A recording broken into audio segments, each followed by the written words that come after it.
Assalamualaikum warahmatullahi wabarakatuh. Apa kabar teman-teman? Semoga semua dalam keadaan sehat dan masih bisa mengikuti berbagai aktivitas termasuk perkuliahan.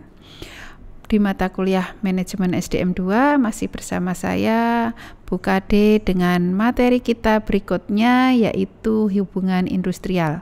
Ya, tak terasa kita sudah memasuki sesi ke-9. Ya, hampir pertengahan dari sesi kedua ya, setelah UTS. Hubungan industrial. Hubungan industrial perusahaan meliputi hubungan antara pengusaha ataupun manajemen dan pekerjanya yang terkait dalam proses produksi barang ataupun pelayanan jasa sebuah perusahaan. Jadi apakah perusahaan itu perusahaan produksi ataupun perusahaan jasa? Tentu saja keterkaitan atau hubungan antara pengusaha dalam hal ini ataupun manajemen dengan pekerjanya harus selalu dalam kondisi yang optimal atau dalam kondisi baik agar kedua belah pihak bisa mencapai tujuan bersama, baik tujuan perusahaan maupun tujuan pribadinya. Hubungan tersebut tentu harus dikelola dengan baik agar tercipta hubungan yang saling menguntungkan, harmonis, sehingga dapat meningkatkan produktivitas organisasi atau perusahaan. Nah, apa yang dimaksud dengan hubungan industrial? Sirait menyatakan bahwa hubungan industrial menyangkut seluruh aspek dalam permasalahan ekonomi, sosial, politik, dan budaya, baik langsung maupun tidak langsung dalam hubungan antara pekerja, pengusaha, dan pemerintah. Berdasarkan UU nomor 13 tahun 2003 tentang ketenagakerjaan menyatakan bahwa hubungan industrial adalah suatu sistem hubungan yang terbentuk antara pelaku dalam proses produksi barang dan atau jasa yang terdiri dari unsur pengusaha, pekerja atau buruh, dan pemerintah yang berdasarkan pada nilai-nilai Pancasila dan Undang-Undang 45. Nah, menurut Undang-Undang Ketenagakerjaan tersebut yang sekaligus di dalamnya juga mengatur terkait hubungan industrial, seperti teman-teman lihat dalam definisi tadi, ada 3 pihak yang terkait: pemerintah, pengusaha, dan juga karyawan, gitu ya. Nah, untuk pemerintah mempunyai fungsi menetapkan kebijakan, memberikan pelayanan, melaksanakan pengawasan, serta melakukan penindakan terhadap pelanggaran peraturan perundang-undangan ketenagakerjaan, baik pelanggaran dari sisi pengusaha ataupun pelanggaran dari sisi karyawan atau tenaga kerjanya. Nah, bagi pekerja maupun serikat pekerjanya mempunyai fungsi menjalankan pekerjaan sesuai kewajiban, menjaga ketertiban, menyalurkan aspirasi secara demokratis, mengembangkan keterampilan dan keahlian, memajukan perusahaan, serta memperjuangkan kesejahteraan anggota dan keluarganya. Untuk pengusaha serta organisasi pengusaha mempunyai fungsi menciptakan kemitraan, mengembangkan usaha, memperluas lapangan pekerjaan, memberikan kesejahteraan pekerja secara terbuka, demokratis, dan berkeadilan. Nah, ketiga fungsi tersebut juga diatur dalam Undang-Undang Ketenagakerjaan tadi. Nah, ada beberapa prinsip dari hubungan industrial. Yang pertama, adanya kepentingan bersama. Jadi sama-sama mempunyai kepentingan baik dari sisi pengusaha, tenaga kerjanya atau pekerja, dan juga pemerintah. Kemitraan yang saling menguntungkan. Jadi hubungan, terutama hubungan antara pengusaha dan pekerjanya harus saling menguntungkan. Hubungan fungsional dan pembagian tugas. Nah, ini tentu nanti diatur dalam perusahaan, di mana hubungan berbagai fungsi yang ada dalam perusahaan dan pembagian tugas, wewenang dan tanggung jawabnya tentu harus sesuai atau proporsional. Kekeluargaan, ya, jadi hubungan antara pengusaha dan pekerja tidak hanya sekedar hubungan yang saling menguntungkan, tetapi lebih erat lagi bagaikan hubungan kekeluargaan. Penciptaan ketenangan berusaha dan ketentraman bekerja bagi kedua belah pihak, tidak hanya dituntut dipenuhi oleh perusahaan atau pengusaha, tetapi ketenangan berusaha dan ketentraman dalam bekerja ini juga wajib diwujudkan oleh tenaga kerja atau pekerja.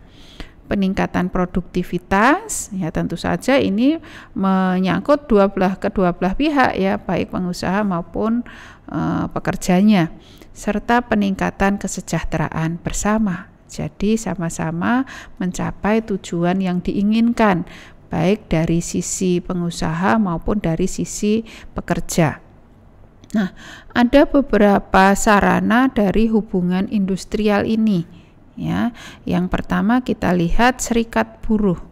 Menurut Undang-Undang Nomor 13 Tahun 2003, serikat buruh atau serikat pekerja adalah organisasi yang dibentuk dari, oleh, dan untuk pekerja baik di perusahaan maupun di luar perusahaan yang bersifat bebas, terbuka, mandiri, demokratis, dan bertanggung jawab guna memperjuangkan, membela, serta melindungi hak dan kepentingan pekerja, serta meningkatkan kesejahteraan pekerja dan keluarganya. Ya, jadi ini adalah organisasi atau serikat dari pekerja. Nah, organisasi atau serikat pekerja tersebut bisa membentuk suatu federasi, federasi serikat pekerja dengan minimal keanggotaan 5 serikat pekerja. Nah, federasi serikat pekerja juga bisa membentuk konfederasi serikat pekerja dengan minimal terdiri dari 3 federasi serikat pekerja. Nah, apa bedanya? Kenapa ada serikat pekerja, federasi serikat pekerja, konfederasi serikat pekerja? Nah, ketiganya pembedanya adalah kekuatan masing-masing serikat pekerja tersebut. Untuk serikat pekerja tentu hanya melingkupi satu perusahaan saja. Ya, jadi serikat atau organisasi pekerja dalam suatu perusahaan. Nah, serikat pekerja dari 5 perusahaan minimal bisa membentuk federasi serikat pekerja. Nah, gabungan dari 3 federasi serikat pekerja minimal akan bisa membentuk konfederasi serikat pekerja. Tentu saja kekuatan masing-masing akan berbeda, bargaining power masing-masing juga akan berbeda. Akan lebih kuat bila terbentuk dalam konfederasi serikat pekerja. Nah, beberapa sifat atau karakteristik yang harus dimiliki oleh serikat pekerja. Yang pertama, bebas. Yes. Sebagai organisasi dalam melaksanakan hak dan kewajiban tidak di bawah tekanan pihak-pihak yang lain, termasuk di bawah tekanan pengusaha. Ya. Mandiri dalam pendiriannya sebagai organisasi atas dasar kekuatan sendiri. Ya, jadi terbentuk karena memang adanya kesadaran pentingnya pembentukan organisasi bagi pekerja untuk mengadopsi atau membela segala kepentingan dari para pekerja. Terbuka, jadi siapa saja boleh menjadi anggota serikat pekerja tanpa membedakan golongan, etnis, suku, dan lain-lain sebagainya. Demokratis, ya, untuk pemilihan pengurus bisa dilakukan secara demokratis.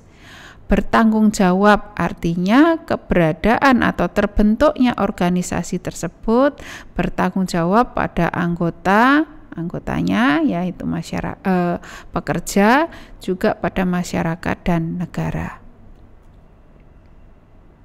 Nah, di sini ada beberapa peran serikat pekerja yang pada dasarnya keberadaan mereka tentu mewakili para pekerja, ya, baik di dalam perusahaan maupun mungkin apabila bergabung dengan serikat pekerja yang lain sehingga mereka bisa membentuk federasi maupun konfederasi. Mereka merupakan perwakilan dari para pekerja, ya, dalam berupaya untuk meningkatkan kesejahteraan para pekerjanya, ya, para pekerja yang ada atau para anggotanya. Ya, mereka menyalurkan aspirasi, kemudian memperjuangkan hak-hak dari para pekerja dan lain sebagainya. Nah, di sini ada cara membuat serikat pekerja. Tentu saja berdasarkan undang-undang yang mengatur pembentukan serikat pekerja, minimal 10 orang karyawan yang ada dalam perusahaan. Tidak boleh ada campur tangan dari perusahaan, pemerintah, partai politik ataupun pihak manapun yang nantinya bisa membuat keberadaan serikat pekerja ini tidak murni, yang ada di bawah tekanan, gitu ya. Kemudian beberapa syarat lain yang harus dimiliki dalam anggaran dasarnya, mulai dari nama, lambang dasar dan lain sebagainya sampai pada ketentuan anggaran dasar dan anggaran rumah tangganya. Nah, bila seseorang pekerja atau karyawan menjadi anggota serikat pekerja, apakah mereka diperkenankan menjadi anggota lebih dari satu serikat pekerja? Nah, berdasarkan undang-undang ternyata tidak boleh seorang karyawan menjadi anggota lebih dari satu serikat pekerja dalam suatu perusahaan. Nah, bila mereka tercatat lebih dari satu, ya, tercatat sebagai anggota lebih dari satu serikat pekerja, maka yang bersangkutan harus memilih salah satunya. Kemudian, apakah anggota dapat mengundurkan diri atau diberhentikan? Tentu saja bisa, ya, baik berhenti, mengundurkan diri ataupun diberhentikan karena tentu berdasarkan suatu alasan tertentu sesuai dengan ketentuan anggaran dasar ataupun anggaran rumah tangga dari serikat pekerja tersebut. Ya, jadi bisa mengundurkan diri ataupun diberhentikan.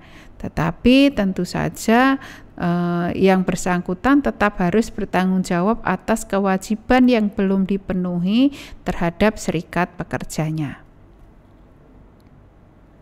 Nah, berikut ada beberapa hak dari serikat pekerja yang bisa mewakili anggota-anggotanya dalam beberapa aktivitas, ya, terkait dengan perjanjian, ya, misalnya perjanjian dengan para pengusaha, ya, membuat perjanjian kerjasama, mewakili dalam penyelesaian perselisihan industrial dan lain sebagainya.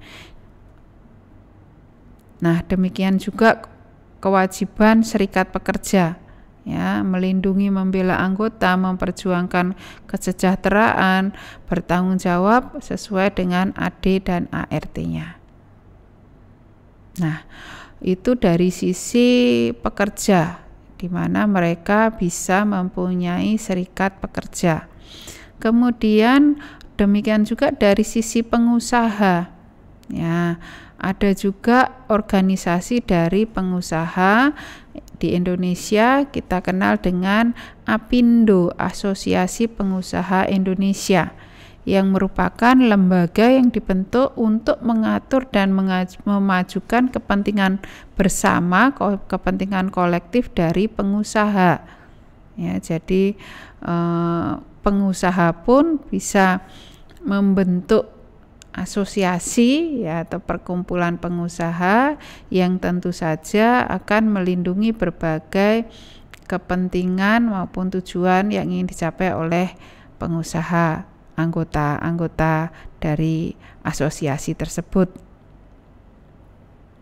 Nah, asosiasi pengusaha mempunyai beberapa fungsi ya yang meliputi berbagai bidang ya, ada bidang advokasi dan kebijakan publik, kemudian ada bidang pengupahan dan jaminan sosial, bidang hubungan internasional, bidang informasi dan pelayanan anggota dengan fungsinya masing-masing ya, bidang organisasi dan pemberdayaan daerah, bidang UKM, perempuan pengusaha pekerja, gender dan sosial. Jadi semua bidang tersebut menangani berbagai hal terkait dengan bidang-bidangnya masing-masing. Jadi di sini tidak hanya sekedar keinginan untuk mencapai tujuan pengusaha, tetapi mereka juga bagaimana mereka selalu berupaya untuk kreatif dan inovatif untuk merangkul berbagai pihak demi kemajuan bersama.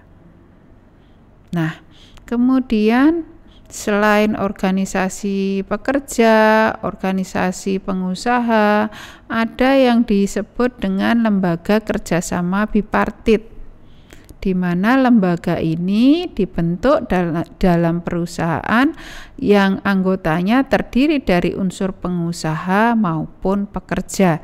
Tujuan pembentukan lembaga ini adalah untuk mewujudkan ketenangan kerja, disiplin kerja, dan ketenangan usaha, mengembangkan motivasi dan partisipasi pekerja sebagai partner di dalam perusahaan. Nah, siapa saja yang bisa menjadi pengurus dari lembaga ini, teman-teman nanti bisa pelajari lebih jauh lagi terkait dengan lembaga kerjasama bipartit, ya, di mana di sini lembaga ini ya berwenang untuk memberikan saran yang merupakan hasil kesepakatan dari pekerja maupun pengusaha ya, kedua belah pihak, di mana pelaksanaan saran berarti kepelaksanaannya tidak mengikat, juga bisa memberikan rekomendasi dari berbagai kesepakatan yang sudah dilakukan oleh kedua belah pihak. Nah, di sini lembaga ini tentu merupakan forum komunikasi, konsultasi, musyawarah terkait ketenaga kerjaan antara pengusaha, wakil dari serikat pekerja di tingkat perusahaan. Jadi di sini masih internal, ya, terbentuk di internal perusahaan. Kemudian selain bipartit ada yang disebut dengan tripartit, ya, lembaga konsultasi dan komunikasi antara wakil pekerja, pengusaha, dan juga melibatkan pemerintah untuk memecahkan masalah-masalah bersama dalam bidang ketenaga kerjaan. Nah, bagaimana keanggotaan maupun aktivitas ataupun tugas-tugasnya, teman-teman nanti bisa pelajari lagi lebih jauh dari berbagai sumber referensi yang ada. Kemudian ada bipartit, tripartit, kemudian juga ada peraturan perusahaan yang merupakan salah satu komponen dari hubungan industrial. Nah, tentu saja peraturan ini merupakan peraturan yang dibuat secara tertulis oleh pengusaha yang memuat berbagai ketentuan tentang syarat kerja serta tata tertib dalam perusahaan. Ya, tentu saja masing-masing perusahaan akan membuat peraturannya tersendiri, tetapi tentu tidak melenceng atau tidak melanggar dari aturan-aturan ketenaga kerjaan. Kemudian ada juga komponen dari hubungan industrial ini adalah adanya perjanjian kerja bersama. PKB menurut UU nomor 13 tahun 2003 merupakan perjanjian yang merupakan hasil perundingan antara serikat pekerja ataupun beberapa serikat pekerja dengan pengusaha atau beberapa pengusaha ataupun perkumpulan pengusaha yang memuat syarat-syarat kerja, hak, serta kewajiban kedua belah pihak. Jadi agar jalannya hubungan industrial ini bisa lancar, baik, harmonis, sehingga bisa menciptakan ketenangan kerja dan pada akhirnya bisa membuat baik pekerja maupun pengusaha tahu apa hak dan kewajibannya, mereka bisa menjalankannya dengan baik, menimbulkan kinerja yang baik dan tercapainya tujuan. Nah, keberadaan perjanjian kerja bersama ini sama-sama menguntungkan ya, jadi jelas baik bagi pengusaha apa yang harus dilakukan, demikian juga bagi pekerja apa yang perusahaan tuntut ya, inginkan dari keberadaan mereka dan apa yang bisa masing-masing pihak peroleh dari apa yang sudah mereka berikan dalam pemenuhan kewajibannya. Kemudian selain kesepakatan kerja bersama antara pengusaha dan pekerja, tentu saja di atas peraturan atau kesepakatan tersebut ada kita kenal ke peraturan perundang-undangan ketenagakerjaan. Nah, di sini peraturan ini tentu dibuat oleh pemerintah untuk melindungi kedua belah pihak. Ya, walaupun seringkali yang merasa lebih dirugikan umumnya ya kalau kita lihat adalah tenaga kerja atau SDM, tetapi peran pemerintah di sini tentu saja mereka tidak akan memihak ya pengusaha atau mungkin memihak pekerja, sehingga mereka tentu akan berada di tengah antara pengusaha dan pekerjanya. Sehingga untuk menciptakan ketenangan bekerja yang tentu saja akan bisa berdampak pada perekonomian nasional, disitulah peran pemerintah untuk membuat peraturan, kemudian juga mengawasi jalannya peraturan tersebut dan juga melakukan evaluasi ataupun tindakan bila mana memang diperlukan. Jadi di sini keberadaan peraturan perundangan ini untuk memastikan atau memberikan kepastian hak dan kewajiban dari semua kedua belah pihak.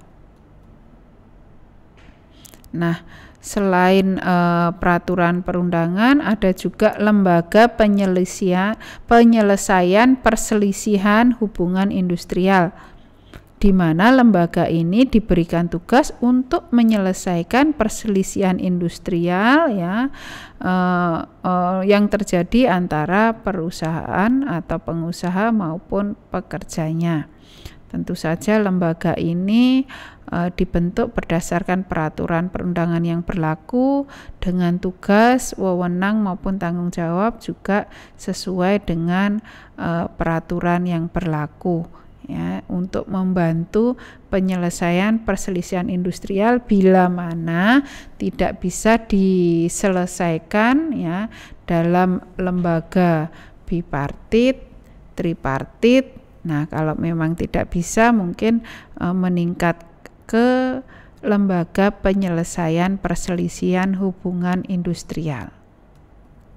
Oke teman-teman, mungkin itu yang bisa Buka disampaikan untuk sesi kita kali ini. Silahkan bila mana dirasa masih kurang ya karena berbagai keterbatasan, teman-teman bisa explore berbagai sumber referensi yang ada. Oke, selamat belajar. Terima kasih. Wassalamualaikum warahmatullahi wabarakatuh.